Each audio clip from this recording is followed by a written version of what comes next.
Halo bro, balik lagi di Gaptek.id. Ya, jadi pada video kali ini mungkin masuknya bukan ke dalam review ya, tapi masuknya ke dalam Gaptek Vlog. Soalnya gue nggak akan mereview keseluruhan soal PC yang ada di sebelah gue ini. Oke, jadi ini adalah PC pribadi gue atau personal rig gue yang kemarin gue posting di Instagram sama di Facebook. Dan gue kan bilang gimana kalau misalkan gue bikin videonya. Gue nggak bilang kalau gue bikin reviewnya, tapi gue bikin videonya.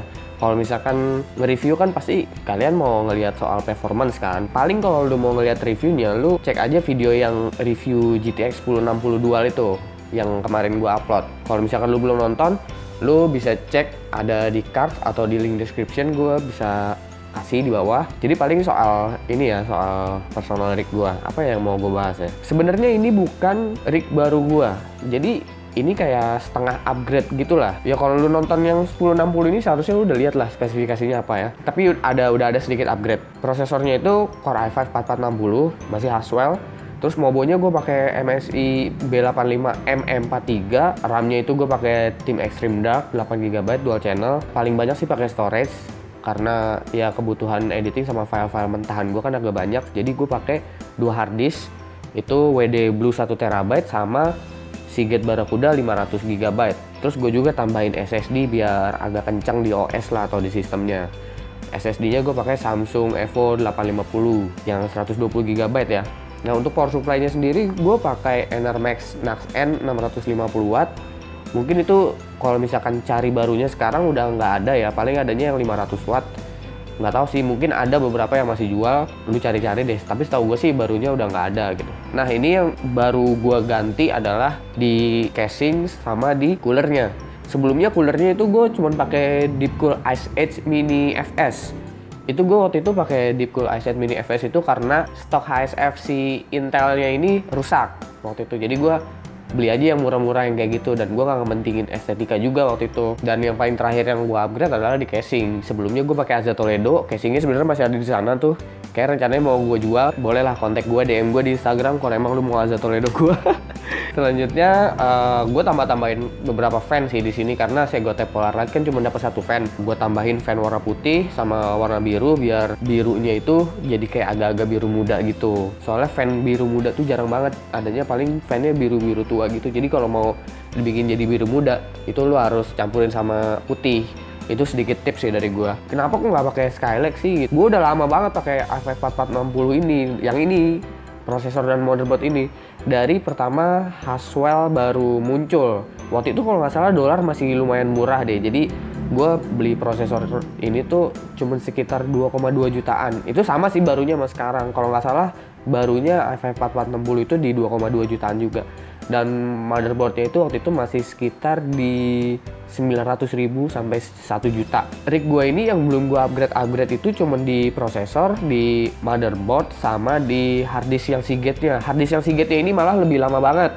Soalnya harddisk Seagate yang 500GB ini gue punya dari tahun 2011 kayaknya. Kalau nggak salah sih 2011, dan itu harganya kalau nggak salah masih 300 sampai 400 ribu. Sekarang kan dolar udah naik, jadi yang 500 GB aja udah 500 ribuan gitu, dan lu nambah 100 ribu ya udah dapet 1 tera sekarang.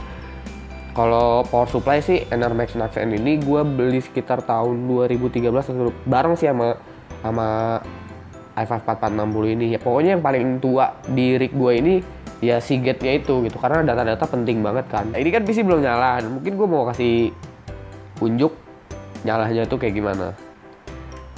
Nah, kurang lebih nyalanya kayak gini. Kalau misalkan posisi ruangannya agak terang kayak gini sih mungkin masih agak kelihatan biru tua ya. Tapi kalau misalkan ruangannya gelap itu kelihatannya biru muda sih. Kayak soalnya kan di kamar gua agak remang-remang gitu. Jadi kelihatannya agak biru muda.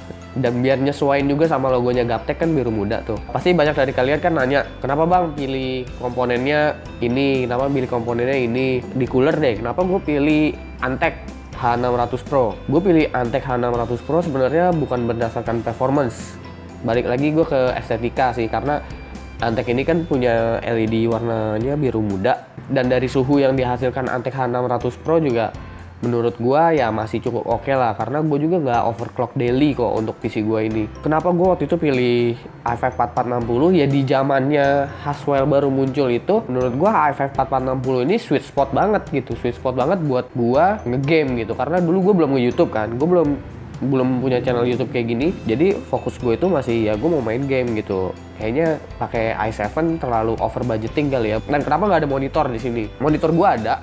Ini ada boxnya sebenarnya di sini, cuman gue malas ngambilnya. Dan monitor gue juga ada di kamar. Monitor gue itu pakai LG 20 berapa ya? LG 20 M37. Itu belum Full HD, masih 900p. Dan kenapa gue bisa benchmark di resolusi Full HD? Itu gue benchmarknya ini PC gue pindahin ke sebelah TV gue. Jadi gue punya TV 32 inch LCD, LED. Itu gue pindahin dulu ke TV, jadi TV gue jadiin monitor, baru gue benchmark. Itu biar gue bisa dapat resolusi Full HD. Jadi untuk monitor rig gue sendiri itu sebenarnya belum Full HD. Mungkin kedepannya gue juga akan upgrade, tapi pelan-pelan ya, pelan-pelan. Dan ini juga kenapa sebabnya gue di channel ini masih belum bisa untuk review yang kelas-kelas yang lebih tinggi lah. Kenapa gue bilang begitu? Karena terlalu ngepas rig gue buat nge-review macam kayak 1070 atau 1080, atau gue juga di sini kan motherboard gue belum bisa multi GPU, jadi nggak bisa untuk mereview kayak misalkan RX 480 gue pakai jadiin Crossfire X atau RX 470 dijadiin Crossfire X kayak gitu, gue masih belum bisa gitu. Paling nanti ada review RX 460 yang mainstream sama entry level lah, paling masih bisa reviewnya. Dan doain aja semoga gue bisa upgrade rig gitu yang lebih tinggi lagi, jadi gue punya test bench yang memang memadai buat review yang agak tinggi-tinggi lagi. Sebelumnya kan lu mungkin yang nonton gue di channel sebelah selalu ngasih racun-racun yang high end. Sorry banget gue belum bisa kasih yang racun-racun yang high end seperti itu dulu gitu, sampai tiba waktunya gue mengupgrade si putih ini. Untuk sementara si putih ini, si kecil putih, menuju spek yang next level daripada inilah gitu. Minimal ya pakai 6600K Skylake lah, itu udah best lah buat test bench, udah oke. Rencana untuk upgrade atau enggak udah pasti gue rencana buat upgrade, tinggal nunggu rezekinya aja, doain aja. Paling pertama sih gue di monitor dulu sih, gue lebih butuh monitor dulu untuk sementara, paling enggak punya monitor yang 1440p, karena biar main game juga enak. Kadang kan gue juga ngerasa mubazir juga nih, gue udah punya GTX 1060 tapi monitor gue masih di 900p. Itu kan kayak gimana ya, gue main game juga jadinya kayak aduh ini terbuang banget ya resolusinya. Gue sekalinya mau ngegame agak enakan, gue harus pindahin ke TV agak repot. Nah itu juga sebabnya kenapa kalau misalkan gue nge-review nih, kayak pas gue nge-review VGA card ini, gue nggak kasih lihat itu gameplaynya realnya kayak apa gitu, karena posisinya tuh di kamar gua agak berantakan banget gitu buat nge-shoot, jadinya kurang enak dilihat. Makanya gue cuman kasih chart dan backgroundnya itu tetap gambar VGA-nya gitu, nggak gambar gameplaynya real lagi jalan nih, VGA-nya lagi muter, terus gameplaynya kelihatan, gamenya game apa jelas gitu kelihatan. Itu sebabnya. Mungkin kalau misalkan gue udah rapihin setup gue nih beserta meja-mejanya di kamar gua dan gua udah punya monitor yang memadai, gue pasti akan kasih lihat real gameplaynya pas lagi benchmark tuh kayak apa gitu. Jadi nggak ada orang yang ngira-ngira ah ini benchmarknya palsu kali ini, padahal cuman kayak ngarang-ngarang doang angkanya gitu. Gue yakin sih pasti ada sih yang mikir ke sana, dan gue juga mikirin hal itu gitu biar nggak dibikin jadi salah kaprah. Gue nanti pasti akan upgrade ke depannya dan gue akan bagusin setup gue. Jadi kan dikit-dikit juga udah dibikin kece badai gini, jadi gue bisa nanti yang paling RX 460 ini juga pasti gue ada footage di mana itu VGA cardnya udah kecolok, udah nyala gitu. Make sure lu tau lah kalau VGA card itu udah gue taruh di rig gue gitu. Tapi balik lagi apa untuk benchmarknya mungkin gue belum bisa kasih lihat apa real gameplaynya kayak apa. Soal cable management sebenarnya gue paling nggak bisa rapi soal cable management dari ini, jadi ini mentoknya rapi gue sih.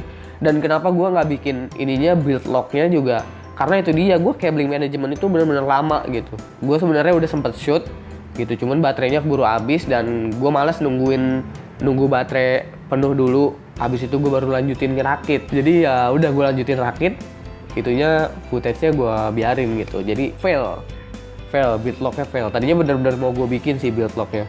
Kenapa pakai motherboardnya MSI B85? Kenapa pakai motherboard ini itu sebenarnya simple. Gue waktu itu RAM ini tuh sempat 16 GB sebenarnya waktu pertama gue beli komputer, tapi 2 keping lagi udah gue jual karena butuh duit waktu itu. Gue butuh motherboard yang ada 4 slot. Itulah alasan utama gue kenapa gue pakai motherboard ini. Selebihnya sih ya gue mau cari chipset yang agak tengah deh. Kalau PSU, kenapa gue pakai Enermax Nax N? Ya seperti yang kita tahu lah, kalau Enermax Nax N itu masih jadi salah satu rekomendasian orang buat power supply-nya dalam perakitan PC atau racikan PC. Itu. Dan gue dulu jujur gue dulu belum tahu kalau Enermax ini oke gitu. Gue asal beli sih sebenarnya, asal beli aja Enermax Nax N 650 watt ini. Gue nggak fanboy sama Nvidia, gue juga nggak fanboy sama Radeon, gue netral. Dua-duanya sama-sama oke. Di sana juga di belakang gue sekarang ada Radeon, jadi mungkin setelah gue bikin video ini, gue akan langsung bikin videonya si RX 460 ROG Strix. Oh ya, budget total yang udah gue habisin buat rakit PC ini. Jadi ya mungkin sekitar 12-13 juta sih untuk gue build ini semua gitu. Kalau menurut lo di 12 atau 13 juta segini worth it nggak gitu? Lo komen di bawah ya. Gitu. Soalnya gue nggak nge-build langsung semua gitu. Jadi ini bener-bener upgrade satu-satu dari zamannya gue pakai Intel Core 2 Duo 7500 sampai jadi seperti ini. Dari masih jadi gamer sampai jadi YouTuber kayak gini, itu selalu gue alokasikan buat PC gue. Ya itulah kesan dan bukan kesan nih. Dan ya itulah PC pribadi gue atau personal rig gue. Lu boleh komentar di bawah soal PC gue atau mungkin ada yang kurang, gue bisa balas-balasin nanti satu-satu. Kalau memang nggak begitu rame juga pasti gue balas gitu. Dan kalau misalkan yang komentar banyak, gue pasti bacain satu-satu. Pokoknya kasih aja pendapat lo dan kasih saran kira-kira apa sih yang perlu di-upgrade dari PC gua. Lu silahkan komentar di bawah. Dan kalau video ini bermanfaat dan kalau misalkan spesifikasi gue ini rakitannya bermanfaat buat yang lain, lu bisa share ke semua sosmed lo. Dan jangan lupa di like. Kalau misalkan lu suka video ini, di dislike juga boleh, terserah lu. Dan yang penting jangan lupa di subscribe, karena dengan subscribe itu lu berarti udah mensupport channel ini tanpa memberikan biaya spesial pun, alias gratis gitu. Dan setelah ini gue akan review RX 460 langsung syuting. Jadi segitu aja dulu, sampai jumpa di video berikutnya, bye bye.